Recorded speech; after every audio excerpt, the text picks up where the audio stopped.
सभी को जय मसीह की। ओके, एक मिनट, हमारे बीच में आंटी है, राइट? आंटी का स्वागत करना चाहते हैं। जय मसीह की। धन्यवाद, आप आए हमारे बीच में। You can clap if you want to. आपका स्वागत है आंटी। परमेश्वर आपको बहुत अनुग्रह दे। आप यहाँ आई है इस परिवार के साथ, इनके आड़े वक्त पर आपकी बेटी हैं, इनको मदद करने। परमेश्वर आपको हियाव दे, ताकत दे, और हम भी आपके लिए जरूर प्रार्थना करेंगे। धन्यवाद हमें ज्वाइन करने के लिए हमारी छोटी सी संगति में। संगति छोटी है लेकिन परमेश्वर का वचन बहुत बड़ा है और प्रभु के काम भी बहुत बड़े हैं। और किसी ने कहा है, विलियम कैरी ने कहा है, क्या कहा है? Expect great things from God, expect great things from God and attempt great things for God, because our God is a great God. परमेश्वर से बड़ी चीजें प्रत्याशा करो, परमेश्वर के लिए बड़े कदम उठाओ, क्योंकि तुम्हारा परमेश्वर बड़ा है, छोटा नहीं है। हमें अपने अनुसार नहीं कदम उठाना है, हमें अपने परमेश्वर के अनुसार कदम उठाने। कितने जन विश्वास करते हैं इस बात को? कितनों को लगता है आपके साइज के हैं परमेश्वर? आप ही की जैसी सोच है उनकी? नहीं ना? ओके, फिर तो परमेश्वर ही नहीं चाहिए हमें। पर परमेश्वर कैसा है? बहुत बड़ा है, महान है। मैं उनके आकार के बारे में नहीं बता रहा हूं।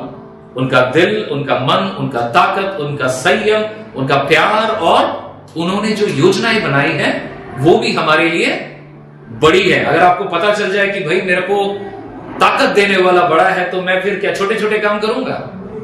नहीं। तो इसीलिए विलियम कैरी ने कहा, परमेश्वर से बड़ी चीजें आशा करो। बड़ी चीजें मतलब बड़ी कार नहीं है, ठीक है? अच्छा है, प्रभु बड़ा कार भी दे दे आपको, लेकिन बड़ी बातें मतलब परमेश्वर की बातें। मत्ती का 6:33 बोलता है कि परमेश्वर की राज्य और उसकी धार्मिकता की खोज करो, बाकी की चीजें तुम्हें दी जाएगी। तो हमें किन चीजों को कदम उठाना है? बड़ी चीजों को। बड़ी चीजें कैसी होती है? आपको बात करना है, आपको पता नहीं है ना? अच्छा, आपको बात करना है मेरे साथ। बड़ी चीजें कैसी होती है? बड़ी होती है। थैंक यू असीम। बड़ी चीजें बड़ी होती है। ओके ना, मुझे मालूम नहीं था। No, I'm kidding. Big things are things of God are big things, correct? Anything which is related to God, कोई भी चीज प्रभु से संपर्कित है, वो बड़ी है, और परमेश्वर यही चीज हमसे चाहता है। Welcome to today's sermon. आज के संदेश में आपका स्वागत है। Today is what? Father's Day. Happy Father's Day to the fathers. जितने बाप हैं आपको बहुत बहुत बधाई फादर्स डे के बारे में। हमने मदर्स डे भी सेलिब्रेट किया था, मम्मियों को भी हमने बधाई दी। और चाहे फादर्स डे है, मदर्स डे है, मैं हमेशा कोशिश करता हूं जो भी संदेश है वो सिर्फ पिता पर लागू ना हो, मां पे भी लागू हो। और अगर मदर्स डे भी है तो सिर्फ मां के लिए नहीं है, वो बाप के लिए भी है। परमेश्वर का वचन सबके लिए है, इसीलिए हम इसे किसी विशेष इंसान पर जोड़ नहीं सकते। We have to take it all together. So let's read the word of God. आइए परमेश्वर के वचन को पढ़ लेंगे स्क्रीन से। ये लिया गया है पहला शमूएल, 1 Samuel chapter 2 verses 12 to 17। आज का शीर्षक क्या देखा हमने? A case study of fathering। एक केस स्टडी है। केस स्टडी मतलब एक केस है जिसको हम स्टडी करेंगे। एक केस स्टडी ऑन फादरिंग। पितृत्व की जिम्मेदारी के ऊपर एक सीखने योग्य खंड, जिसके बारे में हम सीखेंगे। बट इसके पहले कि हम सीखें, आइए हम परमेश्वर का वचन जो हमारा आधार है, दिस इज अ फाउंडेशन। अब जो कुछ सीखेंगे किसी इंसान की मनगढ़ंत सोच नहीं हो, परमेश्वर की वचन की सच्चाई होने पाए। आइए हम एक साथ इसे पढ़ते हैं। क्यों ना आप मेरे साथ इस वचन को धीरे धीरे सब पढ़े एक साथ, फिर प्रार्थना करेंगे। 1 2 3 स्टार्ट। जो से पढ़े, लगता है खाना खा के नहीं आया।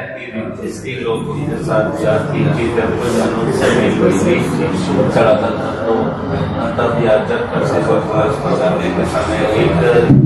काटा हाथ समय लिए हुए आकर उससे घर से भीतर डालता था और जितना मांस काटने में लगता उतना जिन्हें सारे इसराइलियों के लिए किया करते थे जो वहाँ आते थे। और चर्चे जलाने से पहले याजक का सेवक आकर रहने वाले से कहता था कि याजक तुम उससे तुमको हुआ नहीं अच्छा हो आंस लेगा। और जब कोई उससे कहता कि इससे जल्दी लगाई जाएगी तब इतना देगा चाहे उतना ले लेना। तब वह कहता था नहीं अभी दे नहीं तो मैं छीन लूंगा। इसलिए आपका यहोवा की दृष्टि में बहुत भारी हुआ क्योंकि मनुष्य यहोवा की भीड़ का तिरस्कार करते थे। आइए प्रार्थना करें। प्रभु परमेश्वर, अब प्रार्थना करते हैं जबकि आप थोड़ी देर आपके वचन में मनन करते हैं। पिता परमेश्वर हमारे दिल हमारे मनों को खोले ताकि परमेश्वर आपके वचन की सच्चाई हमारे सम्मुख प्रकट हो और परमेश्वर ये वचन हमारे जीवन में व्यक्तिगत रूप से हम कैसे इस्तेमाल कर सकते हैं। पवित्र आत्मा आप हमें स्वयं सिखा। एंड लॉर्ड हम प्रार्थना करते हैं इस वचन के प्रचार किए जाने और समझे जाने के द्वारा आपके नाम को महिमा मिले। यीशु के नाम से प्रार्थना मांगते हैं, आमीन। Alright, once again a case study in fathering। हम बाइबल से एक केस स्टडी देखने वाले हैं जिससे हम क्या सीखेंगे? फादरिंग, कैसे पितृत्व करना है या पेरेंटिंग करना है, उसका एक नमूना हम वहां से देख पाएंगे, या फिर कैसे नहीं करना है वो भी हम देख पाएंगे। आपको याद होगा जब मैंने मदर्स डे के ऊपर बात किया था, मैंने किन दो कैरेक्टर्स के बारे में बताया था, याद है किसी को? Very good, Eunice and Lewis.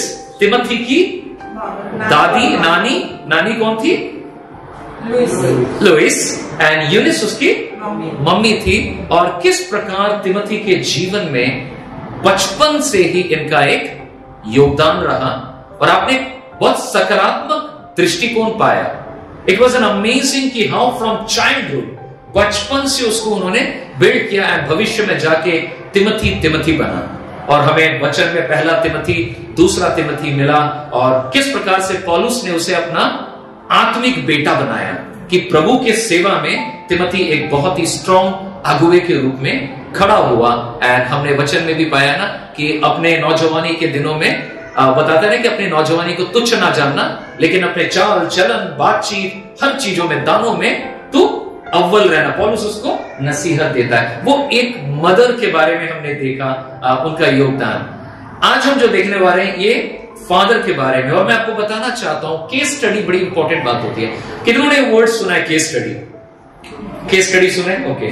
कई बार कुछ केस को लेकर के हम, वो एक डमी केस हो सकता है, नकली केस, काल्पनिक, या फिर एक सच्ची केस है जिसको लेकर के हम सीखते हैं। मुझे याद आता है जब हम लोग ट्रेनिंग में थे, जब मैं बाइबल ट्रेनिंग में था, तब कई बार बहुत सारी चीजों का केस स्टडी होता था कि जैसे कुछ केस स्टडी इस रूप में होता था कि आप सुसमाचार प्रचार कर रहे हैं कॉलेज सिचुएशन में या फिर दफ्तर में, और वहां पे रियल टाइम एक्सपीरियंस होता है कि जिसने शेयर किया उसने क्या कहा और जिसको बताया उसने क्या उत्तर दिया और क्या वार्तालाप रहा। इसको फिर हम लोग क्या क्लासरूम में स्टडी करते हैं कि क्या सही किया क्या गलत किया, उस पर एक टिप्पणी होती है। You understand, that's the case study. Not only that, हम लोग जब कोचिंग सीखने लगा, I am certified coach actually, मेरी वाइफ अभी सर्टिफिकेशन कर रही है। कोचिंग में क्या होता है, उसमें भी आपको रियल टाइम कोचिंग करना पड़ता है और वहां पर एक मास्टर कोच होता है और हम बोलते हैं ट्राई हार्ड। मैं सुमन को कोच कर रहा हूं, सुमन असीम को कोच कर रहा है, असीम मेरे को कोच कर रहा है, एंड जो ऑब्जर्वर है वो देख रहा है एंड बाद में हमें फीडबैक्स मिलते हैं। इस तरह से कोचिंग का भी हम लोग करते हैं। फिर कई सारे सेशन करने के बाद आपको एक रियल बंदा दिया जाता है, उसको कोच करना है 9 सेशंस, देन वहां से फीडबैक, देन जाके सर्टिफिकेशन मिलता था। 1 साल का पूरा प्रोसेस रहता था कोचिंग का। इन ऑल ऑफ दीज हमें कई सारे केस स्टडीज दिए जाते थे कि मान लीजिए पति पत्नी का कुछ मसला हो गया तो क्या हुआ, आप अगर होते तो क्या कोचिंग करते हैं, क्या इनको सलाह देते। You understand, That's the power of coaching. And why coaching and case studies are important? क्योंकि केस स्टडी आपको कोई काल्पनिक नकली चीज नहीं बता रहा है, रियल घटनाओं के बारे में बता रहा है और आपको सीखने में मदद मिलता है। करेक्ट? ये स्कूल्स में भी होता है, ये एजुकेशन सेंटर्स में भी होता है, काउंसलिंग सेंटर्स में भी होता है। जब आपको डॉक्टर्स लोगों के बीच में, डॉक्टर ऑपरेशन थिएटर में जाता है, साथ में कौन लोग घुसते हैं? जूनियर डॉक्टर्स जाते हैं, असिस्टेंट डॉक्टर्स जाते हैं, एंड देन डॉक्टर के साथ वो हाथ बताते हैं। पहले तो छुरी, चिमटा, कांची, वही सब पकड़ाते रहते हैं वो लोग। बाद में डॉक्टर्स उनको फीडबैक भी देता है, चलो इसको ऐसे करके करो, मैं देख रहा हूं तुम्हें, वो करते हैं। और ये सारी चीजें केस स्टडी बनती है। Now with all of that I just wanted to tell you that today we are going to look at case study. हमारा केस स्टडी कौन है आज की सुबह? वो है एली, इलाई इंग्लिश में बोलते हैं। एली के बारे में और उसके दो बेटे। एली का नाम क्या? एली। एली के दो बेटे हॉपनिस एंड फिनियस। हॉपनिस एंड फिनियस, इन दो बेटों को भूलिएगा मत, बड़े नामचीन बेटे हैं, ठीक है? Phineas and हॉपनी। सुमन भाई क्या नाम है? फिनियस। दूसरा हॉपनी। पिता का नाम एली है। बाइबल मेमोराइज कराऊंगा आप लोगों से, ठीक है? Eli and then Hophni and Phinehas. ये था एक परिवार। और मैं बताना चाहूंगा कि इस केस स्टडी से, जब हम बाइबल में इस केस स्टडी को पाते हैं, ये बहुत मदद करेगा हमें। मैं जस्ट चलते चलते बता रहा हूं। रोमी का 15:4 में, रोमन्स 15:4 पढ़ने की जरूरत नहीं, फिर भी बता दे रहा हूं। उसमें ऐसा लिखा है, everything that was written in the past was written to teach us, so that through endurance and encouragement of the scripture we might have a hope. Hindi में, आदि में जो कुछ वचन में लिखा गया वह हमारे शिक्षा के लिए है, ताकि बड़ी हियाव के साथ और उत्साह के साथ वचन की बातों को हम सीख पाए, ताकि हमें उम्मीद मिले। ये कहां लिखा है? रोमी का 15:4। तो वचन में जो कुछ है, जब हम उसे सीखते हैं, वो क्यों लिखा गया? ताकि हम उससे मिसाल ले सके, हम उससे उदाहरण ले सके, हम वहां पे कुछ सिद्धांतों को ले पाए, ताकि क्या मिले हमें? हमें क्या मिलने पाए? होप, हमें आशा मिलने पाए, राइट? उम्मीद मिले कि ओके, मैं अगर इन चीजों से जूझता हूं या जूझती हूं, I have a hope. Why? Because Bible talks about it. Bible बहुत ही इररिलेवेंट, एक अजीबोगरीब किताब होगी अगर वो आपके जीवन से बात ही ना करे। अगर आपके जीवन के मसलों के बारे में बाइबल सन्नाटा है, साइलेंस है, आप बोलेंगे मैं इस किताब को पढ़ूं क्यों? लेकिन परमेश्वर का वचन कैसा है? सन्नाटा नहीं है, जिंदा है, एक्टिव है। बाइबल क्या बताती है? The word of God is double aged sword. परमेश्वर का वचन दोधारी तलवार है, दोनों साइड से काटता है, एक तरफ धार नहीं है। छुरी में एक तरफ धार होता है ना, तो आलू काट रहे हैं तो उसी को काटेगा, लेकिन जिस छुरी में दो धार होता है, दोनों साइड से कटेगा। और परमेश्वर का वचन दोधारी मतलब जो बोलता है उसे भी काटता है, और जो सुनते हैं उसे भी काटता है। और परमेश्वर का वचन को और क्या बताता है पता है? It is active. क्या बताता है? एक्टिव। एक्टिव मतलब सक्रिय। परमेश्वर का वचन उस जमाने में लिखा गया, अब तो भैया बंद हो गया है, खत्म हो गया है। आज के जमाने के साथ परमेश्वर के वचन की भला कोई वास्तविकता है? बिल्कुल है जी, क्योंकि परमेश्वर का वचन कहता है कि यह एक्टिव है, यह सक्रिय है, डबल एजेड सोर्ड है। हर जाति में, हर जनरेशन में, हर पीढ़ी में परमेश्वर का वचन काम करता है। इनफैक्ट बड़े बड़े कंपनीज को जानता हूं मैं, क्रिश्चियन कंपनी, वो अपने कंपनी के पॉलिसीज बनाते हैं परमेश्वर के वचन के सिद्धांत के अनुसार। No joking, this is real. I am associate of one of the company called Triaxia partners, जो कि वॉलमार्ट को काउंसलिंग देते हैं एंड कोचिंग देते हैं। और मैंने उनसे ट्रेनिंग लिया था once upon a time in Thailand. And they say, वो बड़ा फनी वे में बता रहा हूं उनका ट्रेनर, कि भाई हम तो बड़े बड़े सेक्युलर कंपनी को भी सिखाते हैं। क्या सिखाते हैं? बाइबल ही सिखाते हैं, वचन को आउट कर देते हैं, लेकिन सिद्धांत को सिखाते हैं। और सब बोलते हैं आप लोग इतना बढ़िया सिद्धांत लाते कहां से हो? टाइम लगता है, लेकिन पूरा माहौल बदल जाता है कंपनी का। एंड वो बताता है ये बाइबल से है। You understand what I am talking? So this is sad parties. मसीह लोग इसको अलमारी के ऊपर रख दिए हैं, मसीह लोग इस पे धूला डाल दिए हैं। किसी ने कहा है आपकी बाइबल जितनी गंदी होगी, आपका दिल उतना अच्छा होगा। आपका बाइबल जितना सुंदर होगा, आपका दिल उतना धूला होगा। क्या समझे? क्या समझे? हेलो?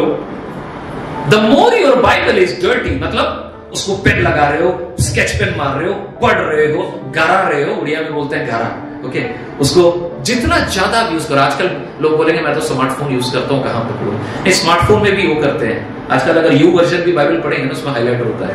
मेरे को तो हाईलाइटर का बैच मिलने वाला है, मिला है 2-3 बार already. Highlight highlight highlight, okay good. So जब आप वचन को पढ़ोगे, सीखोगे, केस स्टडी मिलेगा, ये आपको क्या देगा? फ्यूचर में होप देगा, उम्मीद देगा। मसीह जीवन में आप थकेंगे नहीं, मार तो खाएंगे, शैतान लड़ेगा, आप लड़ेंगे, धक्का मुक्की तो होगा, है ना।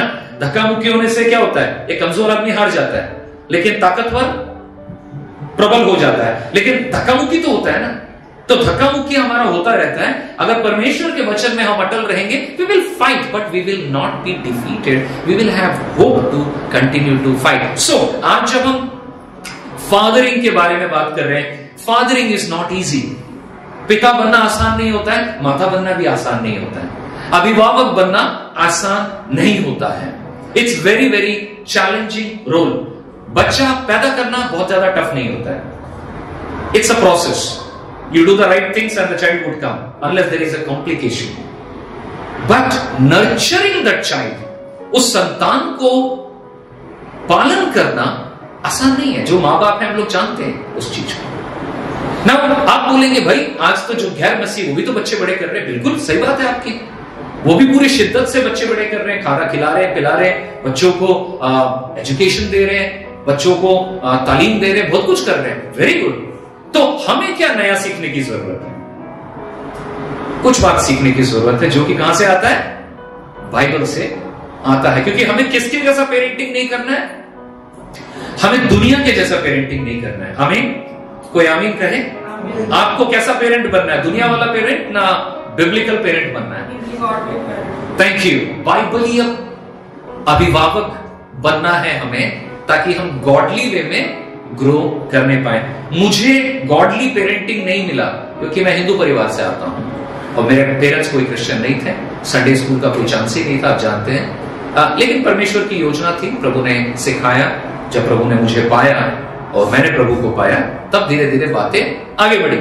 लेकिन जिन लोगों ने परमेश्वर को जान लिया है और आपके बच्चे प्रभु ने आपको उपहार स्वरूप दिए हैं, आपके लिए उम्मीद की बात है। जो लोग पेरेंटिंग पे फोकस नहीं किए हैं, लेकिन फिर भी आज के संदेश को आप फोकस करना चाहते हैं, आपके लिए भी क्या है? उम्मीद है। क्या है?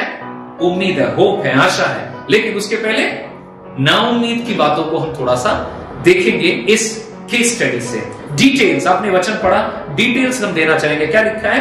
There is a high priest, एक महायाजक है, उसका नाम क्या है? एलाई या एली। एली कौन था? वो नोबल जॉब में था। उसका जॉब क्या था? बहुत ऊंचा जॉब था, नोबल जॉब था। क्यों? क्योंकि वो महायाजक था, सिर्फ याजक नहीं था, महायाजक था। और अगर आप प्रायोरिटी ऑर्डर या अथॉरिटी ऑर्डर को समझेंगे, वो सेकंड इन कमांड था। हाई प्रीस्ट का रोल क्या है? सेकंड इन कमांड, मतलब राजा के बाद किसका नंबर आता है?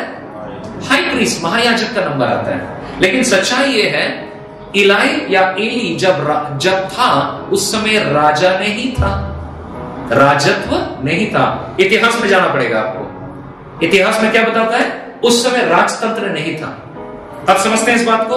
राजा, भारत में हम लोग बड़े हुए बहुत राजा महाराजाओं की कहानियां सुनकर के, बादशाहों की कहानी सुनकर। इजराइल के इतिहास में उस समय किंग ऑफ इजराइल कोई नहीं था। तो इसका मतलब क्या हुआ? आप अगर बाइबल ध्यान से पढ़ेंगे, पुराने नियम में जजेस की किताब है, हिंदी में क्या बोलते हैं? न्यायी। ओके, ओल्ड टेस्टामेंट में न्यायियों की किताब। इसका मतलब कोई राजा नहीं था और न्यायी को प्रभु ने दिया, वो प्रभु के प्रॉफिट के समान थे। तो एली के लिए अगर मैं बोलूं राजा नहीं है, तो राजा कौन है? एक तरह से एली राजा है, क्योंकि वो सेकंड इन कमांड में, बहुत ऊंचा पद है उसका, और वो इजराइल को जज करता है, न्याय करता है। एक प्रकार से प्रधान हेड है पूरे ज्ञाति का, पूरे कम्युनिटी का। He was God's man. वो कौन था? परमेश्वर का प्रतिनिधि था, प्रभु का मनुष्य था, प्रभु ने उसे ठहराया। उसका काम क्या था? परमेश्वर की वचन लोगों को बताना, और परमेश्वर उनके जीवन में क्या बात कर रहे हैं वो लोगों को अवगत करना। क्या करना था? उसका काम क्या था? गॉड उन लोगों से क्या चाहता है वो लोगों को बताता था, और परमेश्वर की बातें प्रभु क्या चाहता है लोगों से वो उनको बता, टू वे मध्यस्थ करता था। कौन करता था? Eli. He used to wear a very decorated clothes, काफी अच्छे कपड़े पहनता था। थोड़ा यहां पे देख सकते हैं, ये तो कार्टून है खैर, बट एली जो था वो एक राजकीय पोशाक में रहता था, ऑर्नामेंटेड ड्रेस में रहता था और वहां परमेश्वर का प्रतिनिधि था। And in his life time it was often his position, उसकी मरने तक वो पोजीशन किसका था? हाई प्रीस्ट एली का था। और मरने के उपरांत उसे किसको देना है? अपने उत्तराधिकारी, अपने पुत्र को देना है, होपनिस और फिनियास को देना है। This guy was treated with high honour and respect. एक वचन है, मैं काश बता पाता, अगर वो लिखा है कि नहीं मैं जानता नहीं, देखता हूं। Okay, let's read this one. यहां पे लिखा हुआ है कि एली के साथ सामुएल का एक रिश्ता था। मैं जब संक्षेप में बताना चाहता हूं, शामुएल के बारे में आप लोग सुने हैं। सामुएल की मां कौन थी? सामुएल की मां Hannah. Very good, okay. Hannah को बच्चा नहीं हुआ था, है ना? अब क्या घटना जानते हो ओल्ड टेस्टामेंट में? Hannah was not having a child and एक दिन मंदिर में वो रो रो के प्रार्थना कर रही थी, बहुत मिन्नतें कर रही थी। उसको उसकी नजर किस पर पड़ी? किसकी नजर उस पर पड़ी? एली की नजर पड़ी उसके ऊपर। एंड उसने देखा कि अरे यार, ये औरत इस तरह से विनती कर रही है मानो कोई शराब पी के नशे में चली गई है। मतलब वो इतना ज्यादा, आई डोंट नो कितना ज्यादा, but it was too much. And Eli आकर के उससे बात किया, उसकी बातें पूछी तो उसने पाया कि नहीं, वो शराब नहीं पी है, वो नशे में नहीं है, बल्कि प्रभु में मग्न होकर के प्रार्थना कर रही है, रो रही है, विनती कर रही है। एंड देन उसने उसके लिए प्रार्थना किया, बोला तेरे कोख में एक बच्चा प्रभु देगा। उसका नाम क्या निकला? शामुएल। बच्चा जब हुआ और करीब 3 साल की उम्र में 3 Hannah gave her child to God. कितने उम्र में?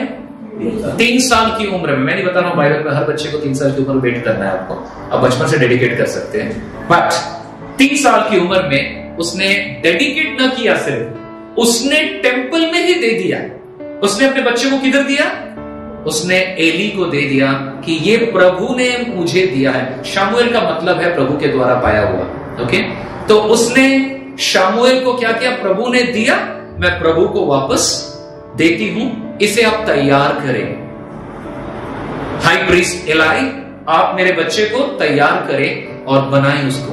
आज शामुएल की घटना एक अलग घटना है, कभी मैं उसमें भी प्रचार करूंगा कि किस प्रकार से बचपन से वो परमेश्वर से सुनता था, प्रभु की बातों को सुनता था, और वो इस पूरे जर्नी को हम जानते हैं। एंड मैं देख पाता हूं कि सामुएल को बहुत अच्छे से परवरिश किया था स्टार्टिंग में। किसने? एली ने। प्रभु के विधान में उसने अच्छे से उसकी तरबियत की, and he raised that child and Samuel become a mentee of Eli. Okay, Eli क्या था? शामुएल का मेंटर था, spiritual mentor, all kinds of mentor. ये सारे कैरेक्टर समझ में आ रहे हैं आपको? एलाई महायाजक था, उसके 2 बेटे कौन थे? Phinehas and Hophni. ये दोनों काफी निकम्मे बच्चे थे, मैं बताऊंगा आपको थोड़ी देर में। और शामुएल कौन था? हन्ना का बेटा, जिसको परमेश्वर ने दिया, एंड उसने वापस बच्चा किसको दे दिया? एली को दे दिया। एंड शामुएल का मेंटर कौन बना? एली बना। एंड चीजें चलती रही, और Samuel was most likely 3 years old when he was given to Eli. Eli raised him as a child and he became his mentor. Now, while Eli may have been doing a good job with Samuel, Samuel के साथ बहुत अच्छा काम ने किया उसने, लेकिन Eli fail हो गया अपने बच्चों को बनाने में। होपनी और फिनियास यंग मैन थे, और इनकी तरबियत में उसने कसर रखी। बाइबल बताती है Eli sons were wicked man. Bible बताती है एली के बेटे बदमाश बेटे थे, जिनको परमेश्वर का कोई सम्मान अपने हृदय में नहीं था। God made provision for the priest to be generously taken care. परमेश्वर ने व्यवधान किया था कि जो महायाजक है, इनका नीड टेक केयर हो। टेंपल में से जो चढ़ावा आता था, खाना पीना आता था, उनका बहुत अच्छे से चल रहा था, सब कुछ अच्छा था, लेकिन इनका फैमिली परवरिश अच्छा नहीं था। ड्यूटरोनॉमी दूसरा विवरण का 8:18 1 से 15 पढ़ने की जरूरत नहीं, उसमें लिखा हुआ है कि जितनी भी वेदियों में चढ़ाई जाती थी सैक्रिफाइस, उसको कंजम्पशन प्रीस्ट भी करता था, है ना। जो चढ़ावा आता था, आज के डेट में भी देखते हैं ना, जो पंडित जी को बुलाते हैं तो अपना दान दक्षिणा लेकर के पोटली में लेकर के निकल देते हैं, तो वैसा कुछ सिस्टम था इजराइल का भी। तो ऐसा था, इनका नीड वेल टेकन केयर था, और एक प्रथा थी कि जो कुछ सैक्रिफाइस ऑफर किया गया है उसे बॉयल किया जाता था, बाद में बॉयल किया जाता था, और प्रीस्ट जो है एक चिमटा को या कांटा को लगा के वहां से खाना उठाता था, और वो उनका हिस्सा था। लेकिन फिनियास और होप्नी क्या करते थे, वो पसंद नहीं है हमको, प्रभु को बाद में चढ़ाना, पहले मेरे को दो, मैं वहां से चर्बी वाला पोर्शन वाला पीस को काट के वो लेगा, उसको ग्रिल करके खाएगा। समझ में आ रहा है आप लोग को? They wanted the best fat so that they can enjoy. माने पोर्क का रिब केज अगर मान लीजिए, या फिर जिस तरह से होता है ना, टेस्टी होता है वो। एंड हॉपनिस और फिनियास का मेंटालिटी कैसा था, गॉड को चढ़ाना बाद में, पहले काट के दो, मैं पहले खाऊंगा। तो इस तरह का रवैया उनका कंटिन्यूअसली चल रहा था। They were ignoring God's command, परमेश्वर की आज्ञाओं को वो उल्लंघन कर रहे थे, और सैक्रिफाइस जो मीट हो रहा था उसको भी नियम के बगैर चीजों को कर रहे थे, क्योंकि लेवी का नियम था, उस नियम को भी इन्होंने तहस नहस कर दिया था। कहानी यहां पर खत्म नहीं है। अनफॉर्चुनेटली 22वां पद में अगर आप आएंगे ना बाइबल का, इसी चैप्टर का 22वां पद में, वहां पे लिखा हुआ है, मंदिर के आसपास में जो टेंट था, वहां पर जो सेविकाएं रहती थी, उनके साथ ये लोग दुर्व्यवहार करते थे, शारीरिक संबंध बनाते थे। कौन? हॉपनिस और फिनियास। किसके बेटे? एली कौन था? महायाजक का बेटे माने क्या कर रहे थे? व्यभिचार कर रहे थे टेंपल के कर्मियों की साथ, जो सेविकाएं थी उनके साथ। ड्यूटरोनॉमी का 23 का 17, मैंने ये स्क्रिप्चर्स क्यों दिया हूं, ताकि आपको पता चले वो बाइबल की शिक्षाओं का उल्लंघन कर रहे थे। Israelites were encourage not to engage in any kind of prostitution. Israel को पूर्ण आज्ञा थी कि आप व्यभिचार में, वेश्यावृत्ति में प्रवेश नहीं कर सकते हैं, ये परमेश्वर का उल्लंघन है। बट उन्होंने क्या किया? उसी चीज को किया। किसके बेटे थे? बार बार बोलूंगा, महायाजक के बेटे थे। करेक्ट। सेकंड, दे वर प्रैक्टिकली, इस चीज को क्या बताया था? नंबर्स गिनती का 25 1 से 5 क्या बताता है? ये अपने आप में एक आइडोलेट्री था, मूर्ति पूजा, बुत परस्ती के समान एक व्यवहार था। इन्होंने इस चीज को किया। पीपल वर अपसेट, लोगों को पता था इस बारे में, ये सारा घटना लोगों को, कम्युनिटी को, समुदाय को पता चल गया था। पीपल वर अपसेट, उन्होंने एली के साथ बातचीत की। गॉड वॉज अपसेट, परमेश्वर भी बहुत गुस्सा था, नाराज था। परमेश्वर ने भी एली के साथ बात किया, और एली ने अपने बेटों से बात किया, लेकिन कोई परिवर्तन नहीं हुआ। एंड बाइबल बताती है that in this particular case what happened is God killed both the sons. Eli का घटना से हमें एक चेतावनी मिलता है। 2 घटनाएं हुई, 3 डेथ हुए उस दिन, 3 डेथ हुए। एक हॉपनिस, दूसरा फिनियास। जब उसको ये खबर मिला, आप अगर आगे पढ़ेंगे हिस्ट्री, ये खबर जब मिला, क्या हुआ? एली अपने कुर्सी से हाय तौबा करके गिरा, पीठ के बल गिरा, स्पॉट डेड उसका भी हुआ, ही ऑल्सो डाइड। एंड उसके बाद उसकी जो पत्नी थी, जो पोती एली की, नॉट एली की, फिनियास और होप्नी में, I think the first child's wife, even she was carrying, वो प्रेग्नेंट थी, वो भी चकरा के गिरी। उसका बेटा, मेरा नाम याद नहीं कर पा रहा हूं, इसका मीनिंग मुझे याद नहीं है, इकाबोध। इकाबोध मतलब प्रभु की महिमा चली गई। इकाबोध मतलब प्रभु की महिमा चली गई, मतलब जो नाती था वो जन्म हुआ, लेकिन this is what happened and what a disaster in the family. Can you see that? Eli was a fat man, क्योंकि इतना खाता था, इतना पीता था, मस्त रहता था, उसको सब चीजों में अब परहेज नहीं था कुछ भी। and he did a bad job. यह था केस स्टडी, एक सैड केस स्टडी एलाई के बारे में, उसके पेरेंटिंग के बारे में। हम क्या सीख सकते हैं इसमें से? बहुत इंपॉर्टेंट कुछ बातें। So we asked the question, what happened to Eli's sons? मैंने बताया आपको, why did they turn into wrong direction?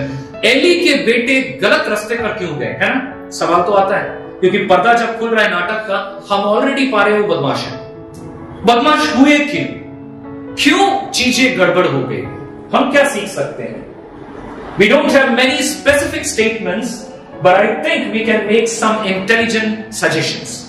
Bible में बहुत एक्सप्लिसिटली कुछ बातें नहीं है, लेकिन उनके लाइफस्टाइल को देख करके, उनके लाइफ को देख करके, केस स्टडी को देख करके हम कुछ बातों को ऑब्जर्वेशन में रख सकते हैं। वो क्या है? Number 1, Eli may have been guilty of being preoccupied with his work. तीनों पॉइंट एक साथ ही है, एक एक करके नहीं है, but will focus on first point. पहला पॉइंट क्या है? एली दोषी था किस चीज का? प्रीऑक्युपाइड विद हिज वर्क। वो अपने काम में इतना बिजी था कि वह अपने संतान को समय नहीं देता था। एलाई का काम बहुत बड़ा काम था, क्योंकि वो कौन था? सिर्फ याजक नहीं था, महायाजक था। उसके अंडर में कितने याजक भी रहे होंगे, है ना? लीडर था एक तरह से बोला जाए तो, और राजा नहीं था उस समय। इसका मतलब उसको प्रशासन भी देखना पड़ता था, है ना? दोनों चीज देखना पड़ता था। जनरली हाई प्रीस्ट जो होता है वो टैबरनैकल में, टैबरनैकल मतलब तंबू जो होता था, वहां पे सुबह से लेकर रात तक रहता था। उसकी मॉर्निंग से लेकर के नाइट ड्यूटी तक रहती थी। I wonder how many time Eli come home when his children are still sleeping. Eli कई बार शायद रात को आता था, उसके बच्चे सो गए, कोई टाइम नहीं है, बच्चों के साथ उसका टाइम नहीं है, बच्चों के साथ वो वक्त नहीं दे पाता था, बिकॉज अपने काम में बहुत ज्यादा मसरूफ रहता था। Perhaps he had hopes that he would have some time in future. शायद अपने मन ही मन उसने सोचा था, चलो ठीक है, अभी थोड़ा ज्यादा प्रेशर है, अब फ्यूचर में, भविष्य में जरूर टाइम निकाल कर थोड़ा अच्छा टाइम स्पेंड करूंगा। मैंने एक हमारे चर्च के एक बंदे से बात किया था, once upon a time, 10 साल पहले। वो था, दादा मैं अभी बहुत ज्यादा मेहनत कर रहा हूँ, बिजनेस को थोड़ा कूल करना है, लेकिन फ्यूचर में जब थोड़ा सा सब अच्छा हो जाएगा ना सेटिंग, तब मैं फैमिली को अच्छा टाइम दे पाऊंगा। अभी 10 साल बीत गए, वो भी नहीं दे पाता है टाइम, ठीक है? बिजनेस बहुत बढ़ गया है, लेकिन टाइम नहीं दे पाता है। लेकिन एलाई भी शायद वैसे ही सोचता था, he is busy. Now maybe he was surprised by how fast his children grew. कई बार बच्चे छोटे तो रहते, लेकिन बाद में जब बड़े होते हैं ना, टक टक टक टक करके कब बड़े हो जाते हैं पता ही नहीं चलता। मैं खुद कभी कभार शॉक हो जाता हूँ गुड्डू को देख करके, अरे ये तो अभी पैदा हुआ था, कुछ दिनों की बात है, अभी मेरा हाइट से क्रॉस कर गया मेरा बेटा। बच्चे कब बड़े हो जाते हैं पता नहीं चलता है, they grow very very fast. But what happens is children need time with parents. अपने पड़ोसी को बताइए, children need time with parents. बच्चों को समय देना जरूरी है। I know शायद बंटी और स्टीफन के लिए डायरेक्टली रेलेवेंट नहीं है, बट कुछ प्रिंसिपल्स हैं, at least communication principles, time spending principles, जरूर उसको हमें देखने की जरूरत है। You know, values are passed on. हम जो नीतियां हैं, जो वैल्यूज है, मूल्य है, उसको कब देते हैं बच्चों को? जब उनके साथ वक्त बिताते हैं। हमारे सिद्धांत क्या है, हमारी नीतियां क्या है, ये कब देंगे? ऑफिस में तो नहीं देंगे हम कि फोन में बताएंगे बच्चों को, नहीं। जब हम वक्त बिताते हैं, हम उनको वो चीज को इम्पार्ट करते हैं, उनको हम देते हैं, हम अपने प्यार को भी दर्शाते हैं, हम अपने वैल्यूज को भी देते हैं। क्या देते हैं? अक्सर दो चीज में से एक चीज होता है, दूसरा चीज कमजोर हो जाता है। हम प्यार बहुत ज्यादा दे देते हैं, लेकिन नीतियां और वैल्यूज कब देंगे? नहीं दे पाते हैं। बैलेंस है, राइट? समय जब देना है, उन चीजों को बच्चे को देना है। We live at a time, हम जिस पीढ़ी में जी रहे हैं, यह maximum city people, maximum, in fact we have some of you here, both the parents are working, both the parents are working. Now city life is a very different life from the rural life. वहां पर एक income से कई बार tough होता है, कई बार अलग अलग लोगों के अलग अलग नीड्स होते हैं, प्राधान्यताएं होती हैं, कई बार कुछ कुछ जॉब होता है जो उतना आपको पे नहीं करता है कि आप जो आपका जो नीड है उसको आप ओवरकम कर पाए। बहुत सारे रीजंस हो सकते हैं, and I don't think my sermon is pointed at what kind of job you need to do. But what I'm trying to say is, it's not uncommon कि एक एम्प्लॉयर जो है at least 50 to 60 hours per week मांगता है. Are you with me? Minimum 50 से 60 घंटा साप्ताहिक एक एम्प्लॉयर मांगता है almost every week. And it is not uncommon for parents to work more than one job. I know one of our known brother. He is working. He is leading 2 software companies, but he is doing chess painting also. मैंने आपको बताया था हैदराबाद में श्रीनाथ.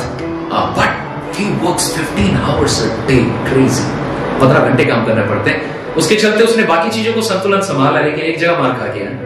उसका सेहत मार खा गया. He is having one stage before liver cirrhosis.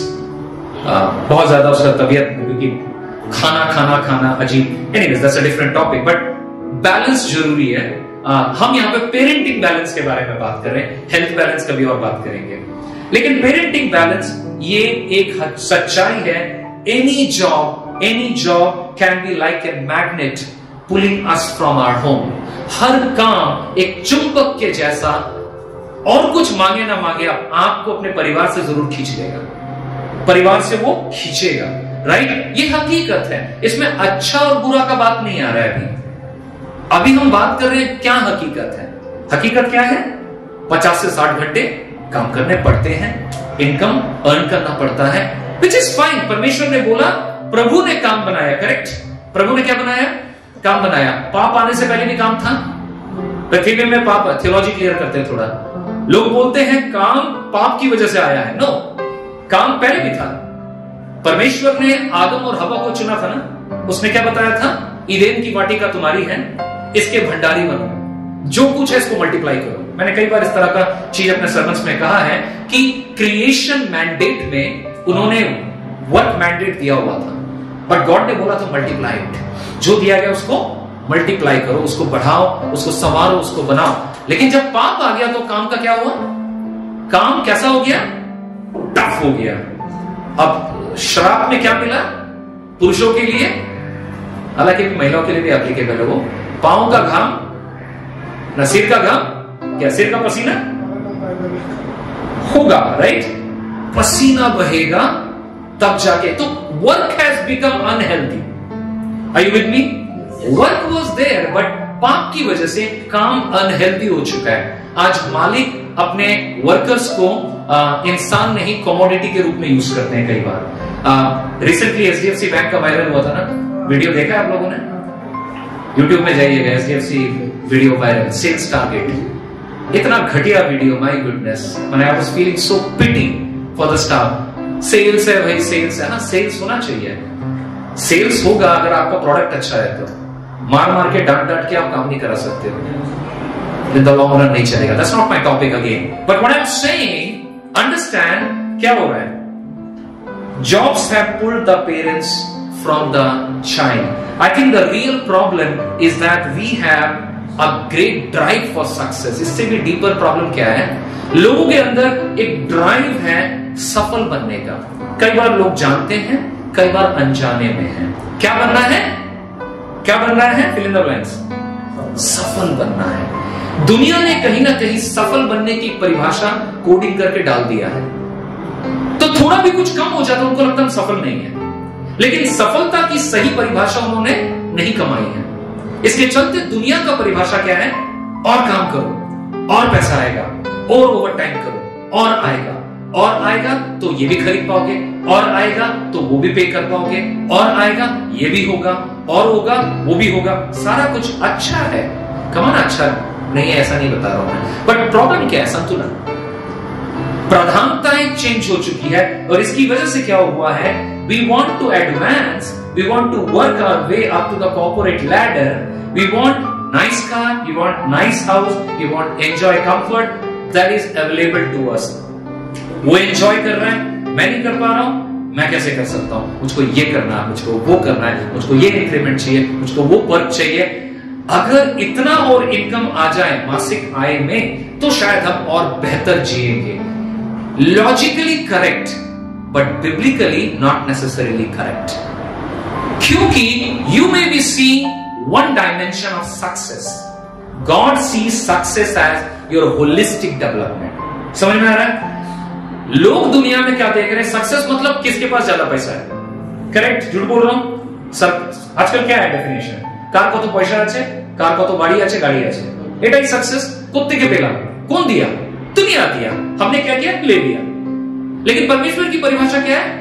सार्विक उन्नति। सार्विक उन्नति में आपका पैसा आ जाता है, आपका परिवार आ जाता है, आपकी श्रृंखला आ जाती है, आपका तालमेल आ जाता है, आपका व्यक्तिगत जीवन हो जाता है, आपका स्वास्थ्य हो जाता है, बहुत सारी प्रभु सार्विक उन्नति देता है। मैंने बताया श्रीनाथ के बारे में ना, श्रीनाथ का सार्विक उन्नति हुआ है, करीब करीब हुआ है, लेकिन एक जगह मार खा गया हेल्थ, और ये आज नहीं हुआ है। आज तो वो इसका खामियाना भर रहा है। लेबर उसका डैमेज हुआ, आज नहीं। वंस अपॉन ए टाइम शायद वो तो मसीह में भी नहीं था, वो तो हिंदू परिवार से आता है।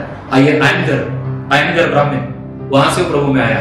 जब मैं अमेरिका में था, वहां से उसने एक चर्च से सुसमाचार पाया। लेकिन उसके पहले जो लाइफस्टाइल मेंटेन कर रहा था, जो खा रहा था, पी रहा था, क्या हो गया? लिवर। एक उम्र में आते आते जब 50 का हो गया तो गड़बड़ हो गया। परमेश्वर होलिस्टिक ग्रोथ चाहता है, होलिस्टिक ग्रोथ चाहता है, जिसमें हमारा सेहत, हमारा परिवार, सब कुछ शामिल है, सारी चीज शामिल है। Eli did not realize it. Eli ने इस बात को नहीं समझा, और उसने God wants to bring up the whole family and admonition, but Eli missed that. New testament बार बार पेरेंटिंग के बारे में बताता है, फैमिली के बारे में बताता है। इनफैक्ट न्यू टेस्टामेंट बताता है, अगर आप अगवे हो, सबसे पहले अपने घर को संभालो। अगर आप अगवे हो, सबसे पहले घर को संभालो। जो घर नहीं संभाल सकता, वो परमेश्वर का काम कलीसिया भी नहीं संभाल सकता था। काफी अर्ली एज में इस बात को मैंने समझा, और मैं समझ पाया कि लीडरशिप में आप कितना भी बड़ा छक्का मार लीजिए कॉर्पोरेट में, अगर आपका परिवार आपसे नहीं संभल रहा है, आप ये सारा चीज पेमेंट की वजह से कर रहे हो। आपके अंदर में लीडर नहीं है, आपके अंदर में लीडर का कीड़ा नहीं है। ये तो पैसा है जो ईंधन बन रहा है, तो आप आउटपुट दे रहे हो। असली लीडर सब जगह लीड करेगा। असली लीडर सब जगह लीड करेगा। हर क्राइसिस में वो अगुवाई लेगा, वो कायर के जैसा नहीं भागेगा, वो हर जगह इनपुट लेगा, देगा। That's holistic development. एली के साथ क्या मसला था? What do we do? You know, Eli का बहुत सारा इश्यू था, preoccupied with work. So what do we do basically? Change your values. क्या बोला मैंने? चेंज योर वैल्यूज मतलब आपका जो वैल्यू सिस्टम है, जो आप अब तक मेंटेन करते आए हो, उसको थोड़ा परखिए। अगर आपको मालूम ही नहीं है कि क्या वैल्यूज है, कई बार आपको वैल्यूज मालूम है लेकिन कहीं पे लिखा नहीं है आपने, आपके माइंड में है। जब जरूरत होता है उसमें से माइंड स्टोर से आप फाइल से खोल के निकाल ले, ओ हम लोग तो ये बिलीव करते हैं, तो हमको ऐसे चलना है। करेक्ट? अपना फैमिली का वैल्यूज बनाइए, 6 वैल्यू बना लीजिए। ये फैमिली में ये चलेगा, ये नहीं चलेगा। असीम विद्या याद है? वैल्यूज बनाइए, और वैल्यूज अगर है उसको लिखिए। लिखने के बाद पता कीजिए कौन से वैल्यू बाइबल पर आधारित है, कौन सी वैल्यू नहीं है। अगर आपको लगता है दुनिया का वैल्यू है, मैं बोलूंगा बाइबल के अगर विरोध में खड़ा हो रहा है तो उसको हटाइए, तब जाके आपको पता चलेगा कि बिब्लिकल वैल्यू क्या है। So change your value, realize that time is more worth than stuff. सामान, कमोडिटी, चीजें और एसेट ज्यादा कीमती नहीं है। हालांकि पैसा में कीमती है, लेकिन मूल्यवान कौन सा है? रिश्ते, परिवार, ये ज्यादा कीमती है कि नहीं? मेरा अगर कार जल गया, मैं मातम मनाऊंगा थोड़ी देर के लिए, बट अगर मेरा परिवार का कोई चला जाए, नष्ट हो जाए, दर्द किस में ज्यादा होगा आपको? A loving relationship, right? That's important. आज इवैल्यूएट कीजिए कि आप घर में जब, जैसे मान लीजिए घर में जब टाइम बिता रहे हैं, आपका टाइम ज्यादा किस में बीत रहा है, या मेरा टाइम ज्यादा किस में बीत रहा है? क्या हम अक्सर ये कहते हैं, चलो टीवी लगा दो, बच्चे देखते रहो, ये इजी हो गया है? नहीं, ठीक है, हम सब सीख रहे हैं, गिल्टी नहीं फील करा रहा हूं, मैं बता रहा हूं पहचानिए। क्योंकि हमने क्या बोला था शुरू में? अगर आप परमेश्वर के वचन को जानोगे, आपके लिए उम्मीद है। आमीन। आपके लिए क्या है? आशा है। हम परफेक्ट लोग यहां पर बैठे नहीं हैं, हम वो लोग हैं जो सीखना चाहते हैं, हम परमेश्वर के सादृश्य बढ़ना चाहते हैं। So watch out how you entertain your family. अगर कोई चीज बहुत अच्छा है, तीनों मिलकर देख रहे हैं, पति पत्नी बच्चे, देखिए।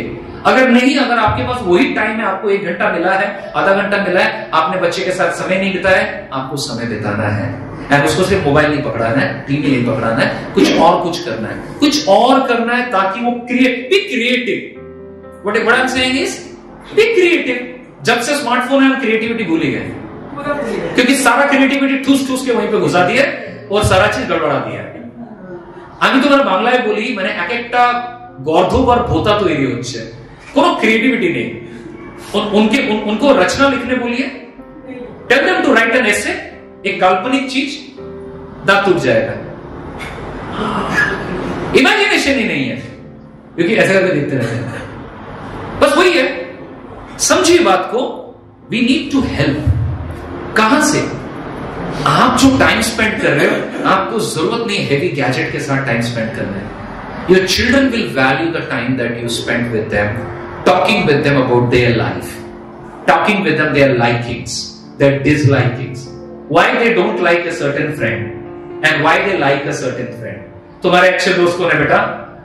नहीं वो है। अच्छा क्यों अच्छे है वो?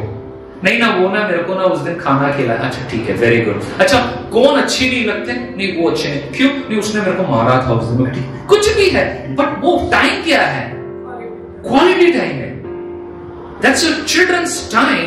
आई remember one of my friend Joman, Kerala का, one of the leader in chemistry से, उसने एक ब्लॉग लिखा था, मेरे को बहुत ज्यादा वो हिला दिया था, आज से कई साल पहले। वो बता रहे हैं कि मैं बचपन से मेरे बच्चों के साथ खेलने के लिए, मेरे बच्चे आते थे, मैं बच्चों के साथ खेलता नहीं था। लंदन जा रहा हूं, अमेरिका जा रहा हूं, ट्रिप्स कर रहा हूं, वर्ल्ड में चारों तरफ घूम रहा हूं, प्रभु के काम के लिए जा रहा हूं, परमेश्वर का काम है। आता था, बच्चे फिर से वो टाइम नहीं दे पाता था, बच्चे पापा चलो ना, खेलो ना, पापा को टाइम नहीं है। धीरे धीरे उसको रियलाइज हुआ कि नहीं, मेरे को टाइम देने की जरूरत है। अब बच्चे तब तक कितने हो गए? 12 साल के हो गए, 13 हो गए। एक बार का ब्लॉग बता रहा है कि when he return from Malaysia, उसके मन में कुछ तो हुआ, वो जाके बच्चों को बोलता है, हे चलो, 2 बच्चे उसके मेरे सामने पैदा हुए, बड़े हो गए काफी, चलो विल प्ले। एंड बच्चों ने क्या रिस्पॉन्स दिया उसको? No papa, we don't want to play with you, will play with friends, you go. And Joman is writing this blog कि आई मिस्ड माय इयर्स। अब वो टाइम आ गया, मेरे बच्चे मेरे साथ ही टाइम स्पेंड नहीं करना चाहते। Does that make sense? एक टाइम आएगा जब बच्चे चले जाएंगे, घोंसला खाली हो जाएगा। इट्स ओके, वो तो एक प्लान है, वो तो परमेश्वर का एक विधान है कि वयस्क उम्र में आकर के अपनी अपनी पांव में खड़ा होना, वो सारा अच्छा बात है। लेकिन आपने वो वक्त गवा दिया, मैंने वो वक्त गवा दिया जब मैं निवेश कर सकता था। आमीन। मैं निवेश कर सकता था, पैसे में नहीं, महंगे खिलौनों में नहीं, बच्चे की रूहानी तरबियत में, उसके पर्सनालिटी को बनाने में, उसको वहां महिला या पुरुष बनाने में। बन तो गया है, शरीर तो आ गया है, दाढ़ी भी उग गई है, बाल भी अच्छा स्टाइल करता है, चश्मा भी पहन रहा है, कपड़े भी पहन रहा है, जीन्स भी पहन रहा है, सब कुछ है। मैं अपनी दाढ़ी के बारे में बात कर रहा हूं। Everything is nice, but just imagine if doesn't have a good character. Hophni and Phinehas का क्या प्रॉब्लम था? याजक के बेटे थे, लेकिन क्या करते थे? परमेश्वर के ऑफरिंग से भी चुरा के खाते थे। छिछोरापन था उनमें, टीजिंग करते थे, ईव टीजिंग करते थे, एडल्ट्री करते थे। प्रभु की सेवा में जो सेविकाएं हैं उनके साथ एडल्ट्री करते थे। लोग कंप्लेन करते थे, तब भी उनका एक बाल नहीं रुकता था। क्यों? मेरा बाप तो बॉस है, कंट्री का बॉस है, मेरे को कौन क्या कर लेगा। एक पॉलिटिशियन के बिगड़े बेटे के जैसा उनका लाइफस्टाइल था, एक्सट्रीम। मैं नहीं बता रहा हूं सबका लाइफस्टाइल इतना बिगड़ा होना पड़ेगा, कम बिगड़े भी होते हैं, थोड़ा बिगड़े भी होते हैं। बिगड़ने की बात नहीं है, बात यह है हम निवेश पहले करें। मैं नेगेटिव से बचाने के बारे में बात नहीं कर रहा हूं, मैं बता रहा हूं पहले पॉजिटिव को कैसे दिया जाए। तब कैसे संभव है? When we are not too much preoccupied with our work, but we give time, change our values, be creative in our approach. Quickly, second point क्या है? पढ़िए, मेरे तो पीछे का आंख नहीं है। Eli may have been guilty of an isolated faith. Eli की गलती शायद ये रही है कि उसका विश्वास जो है ना, अपना विश्वास कैसा होता है? अपना जो प्रभु के साथ जो फेथ होता है, वो कहीं पीछे छूट गया था। इसको समझ पा रहे हैं आप लोग? Allies faith was left behind somewhere, isolated. क्या मतलब है? टेंपल में ड्यूटी करता था वो, करेक्ट? वो ज्यादा समय मंदिर में बिताता था, मंदिर के रिचुअल्स में बिताता था, वहां के कामों में बिताता था। And it is very possible कि एलाई का जो आराधना का जिम्मेदारी था ना, वो उसके लिए क्या बन गया था? ड्यूटी। समझ रहे इस बात को? अक्सर पास्टर्स लोग के बच्चे ऐसे होते हैं, चांसेस हैं, मैं नहीं बता रहा हूं बाकियों का चांस नहीं है, बट मिशनरीज एंड पास्टर्स के बच्चों के साथ ये ज्यादा अलर्ट है। उसके सामने ही बता रहा हूं क्योंकि वो है मेरा बेटा। अगर वो यहाँ पे नहीं भी होता तो भी मैं ये स्टेटमेंट देता। अक्सर मैंने देखा है missionaries kids. I remember about one pastor Bakinathan from Bangalore, Methodist church, सबसे टॉप सेंट्रल बैंगलोर के ऊपर, ये बड़ा विदेशियों का बनाया हुआ है, बड़ा प्रांगण है, कंपाउंड है। क्रिसमस के दिन, बड़ा दिन का सर्विस खत्म हुआ, गड़गड़ाते हुए साउंड में बाइक आया, करके घुसा, बाइक आके एकदम पोर्टिको के सामने जहां पर सबसे हाथ मिलाया जा रहा है, बाइक पलटी खा के गिरा। बाइक से गिरा कौन? पास्टर का बेटा। एंड उसको सब लोग उठाने गए कि शायद एक्सीडेंट हो गया, लेकिन नहीं, गड़गड़ उल्टी, सारा रात दारू पिया। Pastor son, very nice pastor, I tell you, but he was married to his work. अपने काम से शादी हो गई थी उसकी, बच्चे के साथ टाइम नहीं देता था। प्रभु का धन्यवाद हो, वो लड़का जो उल्टी करके गिरा था, उसका नाम है जेसन बकीनाथन, आज के डेट में प्रभु की सेवा करता है, मिशनरी है। बैंगलोर में ट्रेनिंग में मेरे साथ बैठा था, टाइम स्पेंड किया हमने, उसने अपनी गवाही दी। बाइकर था ना, बैंगलोर में रात को 12 बजे बाइक निकालता था चेंज होने के बाद, उसके फ्रेंड्स को लेता था चर्च से। एक जगह है बैंगलोर में, वहां पे सारे बाइकर्स लोग आते थे, रात भर पार्टी होती है, मस्ती होती है, इनके बीच में जाता था, सुसमाचार देता था। मेरे को अपना नौजवानी याद आ रहा था, मैं जिस हॉस्टल में दारू पीता था बैठ के, सेंट डेविड हॉस्टल, एक दिन परमेश्वर मुझको वहीं पे लेकर के गया बाइबल स्टडी रीड करने। Transformation, God did something in Jason's father's life also. Now, जिंदगी हमेशा सेम नहीं रहती, बहुतों के साथ ऐसा मौका नहीं रहता है। ये सब कहानियां सुनने से दिल बहुत अच्छा लगता है, पर सबकी कहानी वो नहीं है। बहुतों के पिता गुजर गए, मेरे पिता गुजरे, रीजन क्या था? कैंसर। बट कैंसर का रीजन क्या था? शराब। I remember, I'm sorry, I'm uttering, Subbu, you also lost your dad. I lost my dad. Many of you have lost your dad. My wife has lost. I mean, in Father's Day is an emotional moment for us. But what I really remember that it is very important. Family को priority दे पाए। आज कितने लोग हैं जिनको ये सब values मिलते नहीं। आप धन्य हो, हम धन्य हैं, यहां बैठ करके हम सीख पा रहे हैं। कई बार हमारे बच्चे, हमारे परिवारों को सीखने तक का मौका नहीं मिलता है, वो दुनिया का टीचिंग लेते लेते मर जाते हैं। बट शुक्र है हमारे पास ये केस स्टडी है। ये केस स्टडी क्या बताता है? आइसोलेटेड इन फेथ, अपने कामों में रहते रहते अपने जिम्मेदारियों को भूल जाना और अपने बच्चों को टाइम नहीं देना। इलाई का फेथ एक ट्रेडिशनल फेथ हो गया था। कई बार मसीह लोग के साथ ऐसा हो सकता है कि वो चर्च में आएंगे और बोलेंगे चलो आज के सप्ताह का ड्यूटी कंप्लीट, संडे चले गए, गाना गा लिया, वचन सुन लिया, जॉब कंप्लीट। यीशु मसीह अगर सवाल करे आज, आप क्रिश्चियन कब होते हो? सप्ताह में कौन से दिन आप मसीह हो? क्या सवाल का जवाब होगा? अच्छा, सवाल को चेंज करता हूं। मसीह लोग कब आराधना करते हैं प्रियो? संडे। तो बाकी के दिन क्या करते हैं? बाकी के दिन क्या करते हैं? कहीं ना कहीं हमारी परिभाषा क्या है? आराधना मतलब 3 गाना। आराधना एक जीवन शैली है। आमीन। आराधना एक जीवन शैली है। आप मसीहत में कैसे जीते हैं वो जीवन शैली है। Your life is a worship to God. You are not perfect, I am not perfect, we fall because we are sinful, but we have a Messiah, we have Jesus, we have a shepherd. हमारा एक अगुआ है, वो हमें मदद करता है, वो हमें उठाता है। All of these things. Singing is a part of worship. Message is a part of worship. We are worshiping. हम अभी भी वर्शिप कर रहे हैं, बट जब सोमवार से शनिवार आ जाता है, हम तब भी वर्शिप के लिए बुलाए गए हैं। हम कैसे जीते हैं, कैसे जिम्मेदारियों का निर्वाह करते हैं, कैसे परिवार को चलाते हैं, कैसे दोस्तों से मिलते हैं, कैसे अपने घर को खोलते हैं, ये सारी चीजें वर्शिप का पार्ट है। हमारा फेथ हमें आइसोलेट ना कर दे। महायाजक का फेथ भी आइसोलेट हो गया था। देख पा रहे आप कौन है, मैं कौन हूं? Who am I? आप और मैं है क्या चीज? महायाजक, उसने तक अपने फेथ को क्या बना दिया? ड्यूटी बना दिया। और इसके फलस्वरूप क्या हुआ? वो सिर्फ ड्यूटीफुल बन गया, लेकिन अपने संतानों को नहीं देखा। If your children see you are best on Sunday and not on other days, they will think that on Sunday my parents wear mask.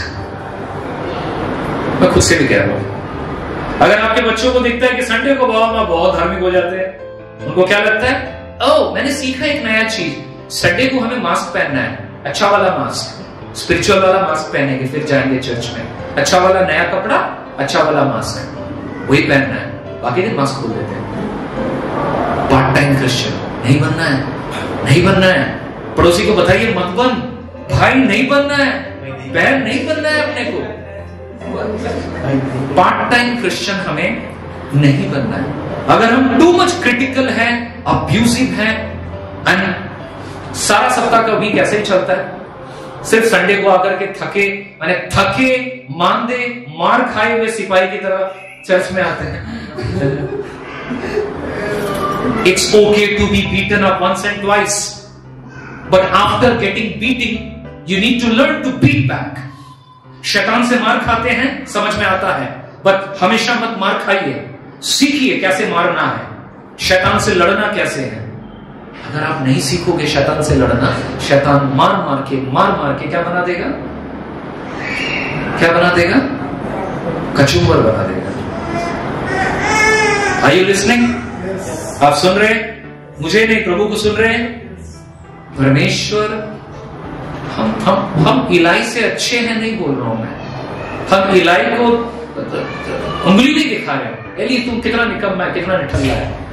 हम इलाई की कमजोरी का मिसाल लेकर के सीख रहे हैं कि हम इलाई की गलती खुद ना करने पाए। लास्ट पॉइंट क्या है? पढ़िए। Eli was guilty of tolerating sin in his children. इलाई की गलती यह थी कि उसने अपने बच्चों के अंदर जो गुनाह की बात देखी, पाप की बात देखी, उसने करेक्शन नहीं किया। उसने क्या नहीं किया? अपने बच्चों को करेक्शन नहीं किया टाइम पे। क्या हो गया? प्रॉब्लम क्या था? उसको लोगों ने बोला कि आपके बच्चे गुनाह कर रहे हैं, आपके बच्चे पाप कर रहे हैं चर्च में, आपके बच्चे का लाइफ में गड़बड़ है। एली ने क्या किया? उसने नजरअंदाज किया, इग्नोर किया, कन्फ्रंट नहीं किया। आपको मालूम है क्यों नहीं कन्फ्रंट किया? आपको मालूम है क्यों नहीं कन्फ्रंट किया एली ने? क्योंकि एली खुद स्पिरिचुअली ठंडा पड़ चुका था। मैंने क्या बताया? चेयर से गिर के उसकी मौत हुई। कहां से गिर के? चेयर से गिर के कोई मरता है? मर सकता है अगर वो बहुत भारी होता है, वो संभाल नहीं पाएगा खुद को, बॉडी के साथ वो गिरा, वो मारा गया। इसका मतलब क्या है? हाँ बेटा, वो इसका मतलब क्या है? वो खाने पीने में इतना मस्त था कि वो ठंडा पड़ चुका था पूरा पूरी। एंड होपनेस और फिनियास को वो संशोधन नहीं करता था। बच्चों को सिखाने की जरूरत है, जब वो गलती करते हैं उनको बताइए, चलो सॉरी बोलो। जब तक नहीं बोलेंगे छोड़िए मत। आप कम प्यार नहीं कर रहे हैं, ये प्यार है, आप उनको भविष्य के लिए जिम्मेदार बना रहे हैं। When children are making mistake, अगर अपना असाइनमेंट नहीं करते हैं, घर में अलाउंस मत दीजिए। अपना काम नहीं करते। मेरे बेटे को, मैंने अपने फ्रेंड को देखा है, उसकी बेटी ने आकर के पानी का फेंक दिया पूरा, थोड़ी बड़ी थी, थोड़ी सी बड़ी थी, उसको कपड़ा दिलवाया, साफ करो, एंड बोला टाइम आउट, रूम में जाओ अभी। बोला यार इतनी छोटी बच्ची को हम इंडियन क्या बोले? ओ ले मेरा बेटा बुद्धि में आ जाए। बच्चे कब सीखेंगे? मैंने क्या बोला? प्यार और अनुशासन। आज इलाई अगर अनुशासन करता, उसके बेटे व्यभिचारी नहीं बनते। उसके बेटे परमेश्वर की भेंट में से चर्बी निकाल के ग्रिल करके खाने वाले नहीं बनते कि प्रभु को भी ठगाने वाले बन गए ये लोग। जो परमेश्वर को ठगाता है वो इंसान को क्या करेगा? कुछ समझेगा? नहीं समझेगा। नो विस्पेड। क्या समझेगा? नहीं समझेगा। इलाई ने इस चीज को नजरअंदाज किया। I want to tell that we need to discipline our children as an act of obedience to God. आप परमेश्वर के प्रति ओबे होना चाहते हैं, अपने बच्चों को डिसिप्लिन कीजिए। आप अपना स्टैंड रखिए मसीह के लिए। आपके परिवार में मसीह यीशु सस्ता ना बन जाए। क्या ना बन जाए? सस्ता ना बन जाए। आपके बच्चों को यह पिक्चर ना मिले कि जीसस चलता है, बाकी चीजें इंपॉर्टेंट है, यीशु मसीह बाजू में रखो। यह पिक्चर आपके बच्चों को नहीं मिलना चाहिए। आपके बच्चों को देखना चाहिए आप पैशनेट है प्रभु को लेकर, आपके अंदर हियाव है, जोश है, जलन है प्रभु के लिए, परमेश्वर के लिए आप इस तरह का हियाव रखते हैं। सो डिसिप्लिन आवर चिल्ड्रन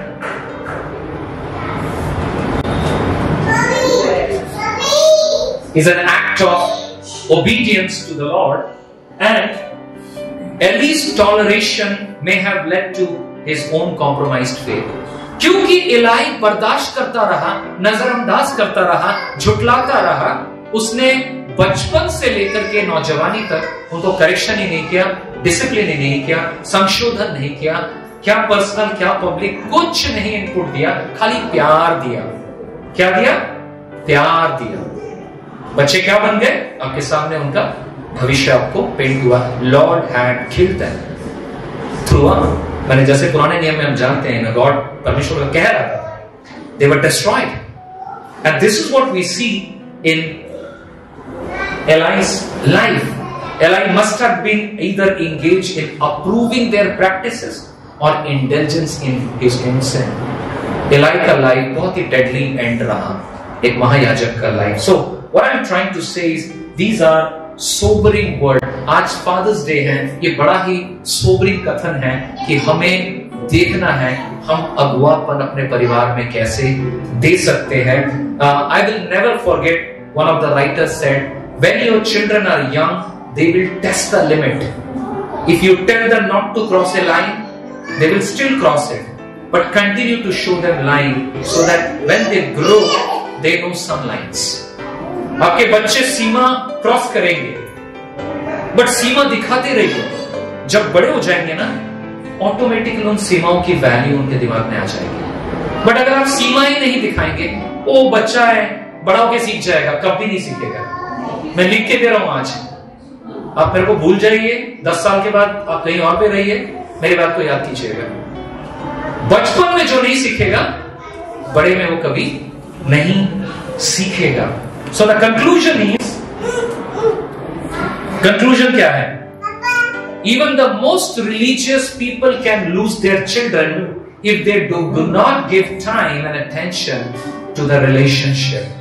अच्छे से अच्छा आत्मिक आदमी भी, मैंने पास्टर के भी उदाहरण दिया आपको, अच्छे से अच्छा आदमी, आत्मिक आदमी भी क्या हो सकता है?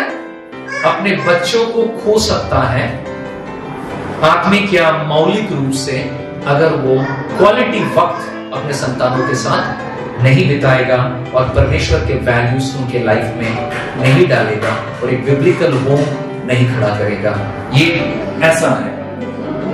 It's time for, थोड़ा जोर से मेरे साथ पढ़िए, father and mother to remember that God calls us to serve Him, and the first thing God wants is to share Him in our homes, and second in priority to make Christ the head. ये हमारे लिए सबसे important बात है। So I want to end this time with this encouragement कि हम जितने भी पिता माता हैं, हम परमेश्वर पर निर्भर करें, अपने नीतियों, अपने मूल्यों को हम इवैल्यूएट करें, और जो चीजें नहीं कर पाए हैं, आपके लिए होप है। Don't feel guilty if you have not done something. It's time. किसी ने कहा है there is no wrong time to do a right thing. सटीक काम के लिए बेठीक समय बोल के कुछ नहीं है। जब करना चाहे सटीक काम किया जा सकता है। Shall we pray? आइए हम प्रार्थना करें। प्रभु परमेश्वर, हम धन्यवाद करते हैं आज के समय के लिए। धन्यवाद करते हैं आपके वचन के लिए।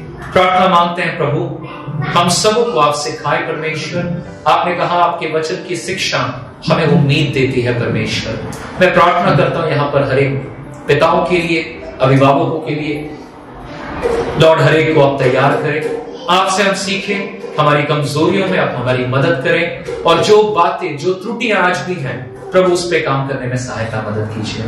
हम सबों के साथ रहें, पूरे परिवारों को आप आशीष करें, अपनी रास्तों में अगुवाई करें, दुष्ट और शैतान से लड़ने का हियाव दे, वचनों में चलने में सहायता करें। यीशु के नाम से प्रार्थना मांगते हैं, आमीन। पिता परमेश्वर का प्रेम, प्रभु यीशु का अनुग्रह, पवित्र आत्मा की शांति, सहभागिता हम सबों के साथ सर्वदा रहे। आमीन। जय मसीह।